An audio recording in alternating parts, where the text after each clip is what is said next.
Donc bonjour et bienvenue encore à une autre émission. Cette fois-ci, ça va être un petit peu plus court parce que c'est une mise à jour, la mise au point d'où on est rendu.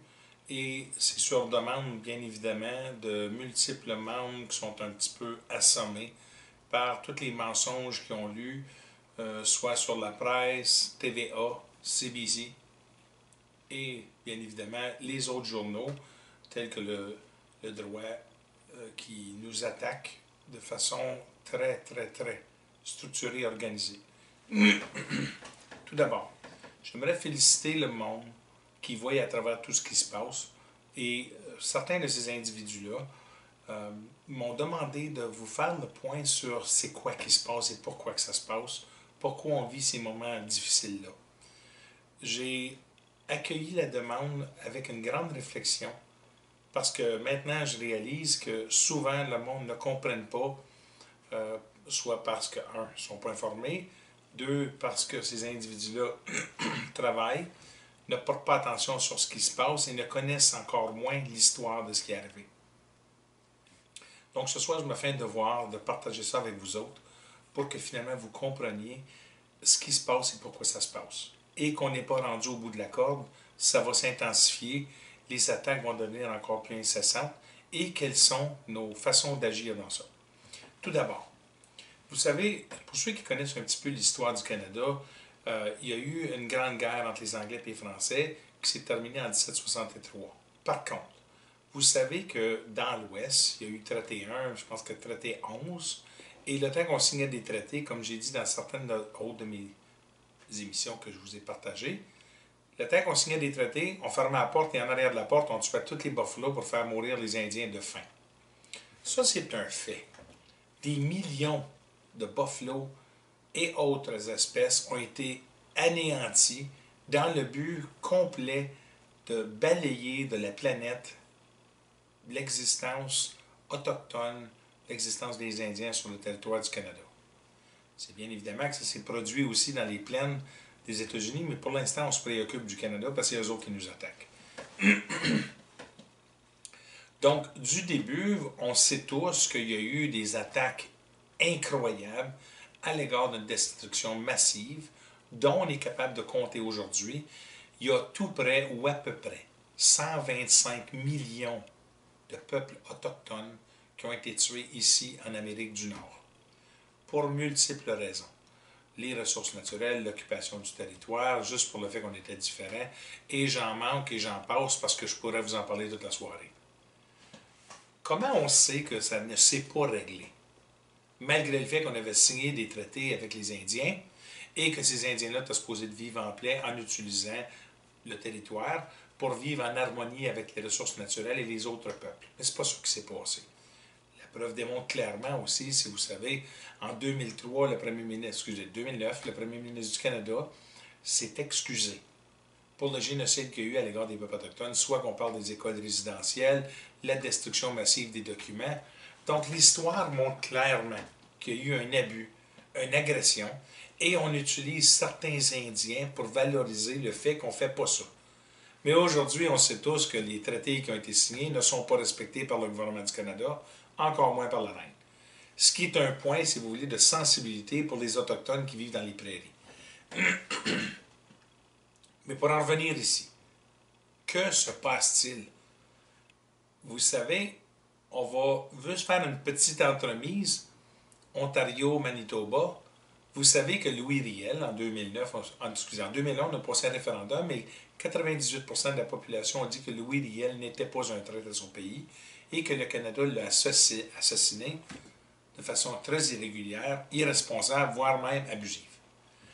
Louis Riel, c'était ce qu'on appelle en anglais un half-breed, un individu de sang mélangé qui travaillait en même temps avec l'homme blanc, les hommes qui n'étaient pas des Indiens, et les Indiens eux autres mêmes. Louis Riel a été élu en Manitoba et on a pris Louis Riel par la suite, on l'a transporté en Saskatchewan et on l'a pendu. Je pense qu'il n'y a pas grande différence entre être pendu et être crucifié. Hein? Donc, quelle était la motivation des peuples non autochtones à faire la destruction de la vie de Louis Riel, sans même considérer aussi, lors des excuses, qu'il n'a pas été pendu tout seul. Il a été pendu, l'histoire nous dit, il a été pendu avec 6 Indiens.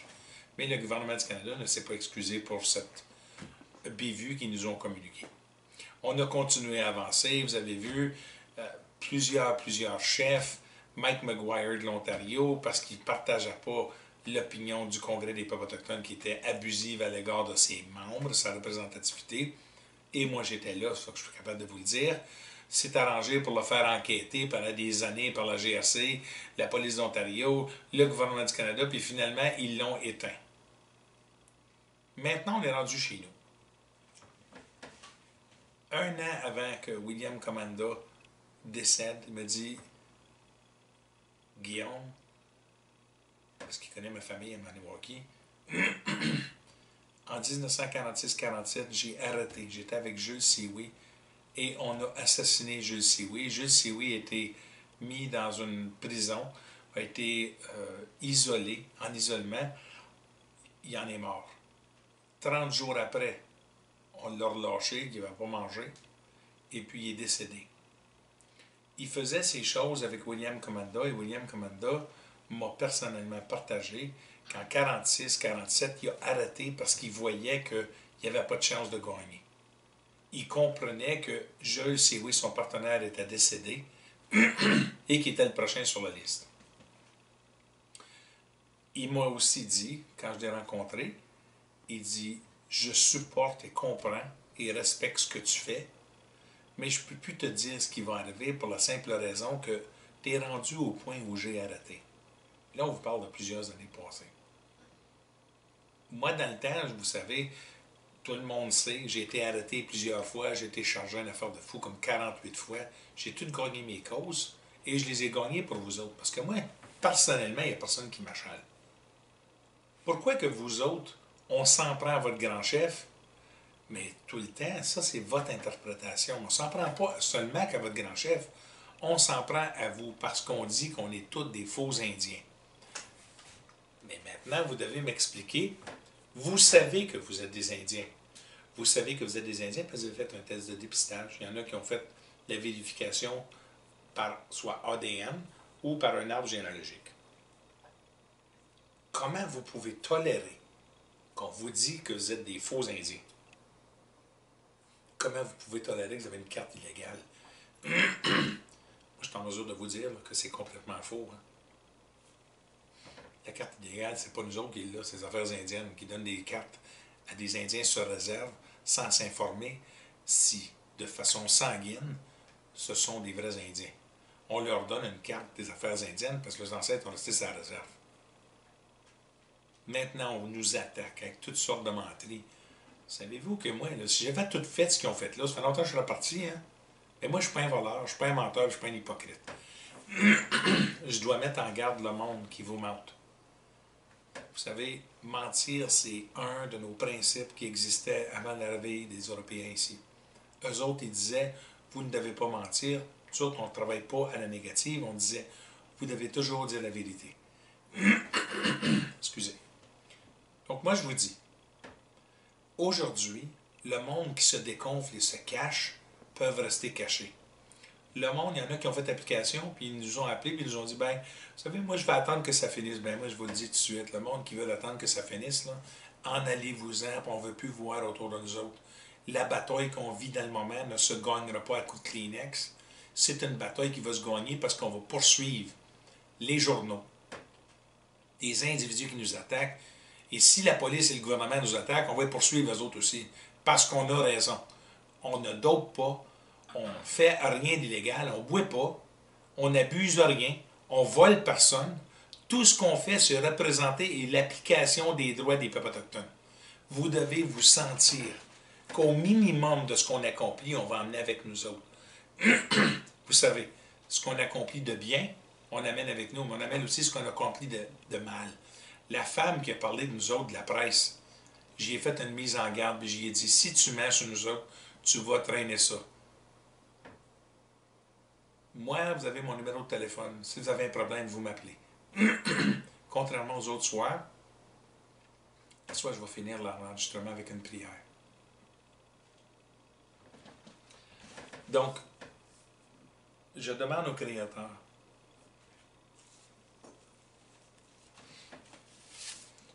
Créateur à l'esprit des quatre directions, la mère Terre, et mes esprits à moi et vos esprits à vous autres.